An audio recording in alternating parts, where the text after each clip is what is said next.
आपका study routine क्या हो। अगर आप सुबह 7 बजे से टारगेट बनाते हो तो 7 से 8 आपका क्या होना चाहिए, 7 से 8 आप एक बार वोकैब पढ़ो। सुबह में हमेशा कोशिश किया करो उठते ही फ्रेश माइंड से आप वोकैबलरी को पढ़ रहे, रिवाइज कर रहे। टारगेट बना लो कि 1000 vocab, 1000 idiom, 1000 one word substitution आपके पेपर्स के लिए मोस्ट इंपॉर्टेंट, मोस्ट रिपीटेड, वो रिवाइज हो जाए एक बार। ठीक है, फिर बात करते हैं 8 से 10 आप मॉक दे सकते हो। ठीक है, मैंने 2 घंटे क्यों रखे हैं, 1 घंटे मॉक के और 1 घंटे उसके एनालिसिस के। भले आप 50 के जगह 30 मॉक दो, लेकिन उस 30 का कंप्लीट एनालिसिस आपके पास होना चाहिए।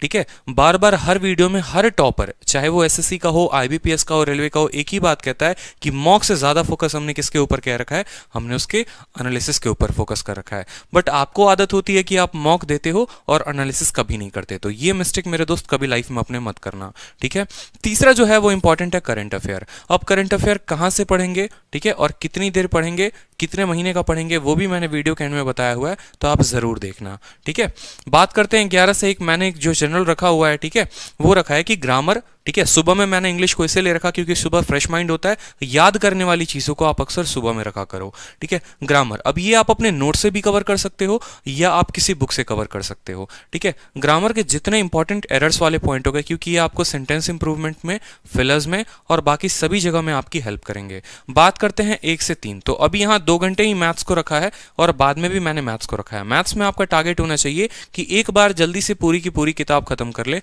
चाहे आप राकेश यादव की किताब खत्म कर रहे हैं या आप किरण की किताब खत्म कर रहे हैं। एक बार जल्दी से सिलेबस को कंप्लीट करेंगे ताकि आपको उतना टाइम मिल पाएगा रिवीजन के लिए और मॉक के लिए।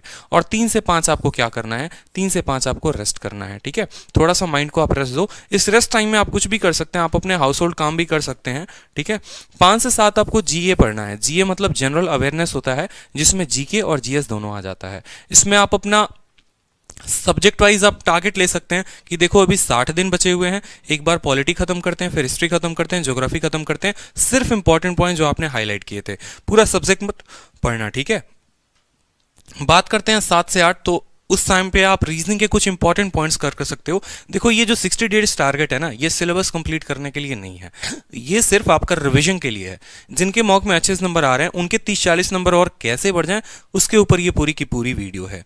ठीक है, दूसरी बात हो गई कि 8 से 11 आप क्या करो, तो उसमें आप कोई रिवीजन रख लो कि जो आपने थ्रू आउट द डे पढ़ा आप उसको रिवाइज करो। आपने मॉक को एक बार फिर से देखना है, अपने वोकैबुलरी को फिर से देखना है, करंट अफेयर को देखना है। इसके अलावा आप अपना कुछ भी पर्सनल टाइम यहाँ रख सकते हो। ठीक है, या आप अपना कोई टारगेट रख सकते हो यहाँ पर कि मेरी इंग्लिश कमजोर है, थोड़ा 1 घंटे में इंग्लिश को और यहाँ पर दे दूंगा। ठीक है, और 11 बजे के बाद आप चाहो तो सो सकते हो या चाहो तो फिर से प्रीवियस लगाना शुरू कर सकते हो यहाँ पर। ठीक है।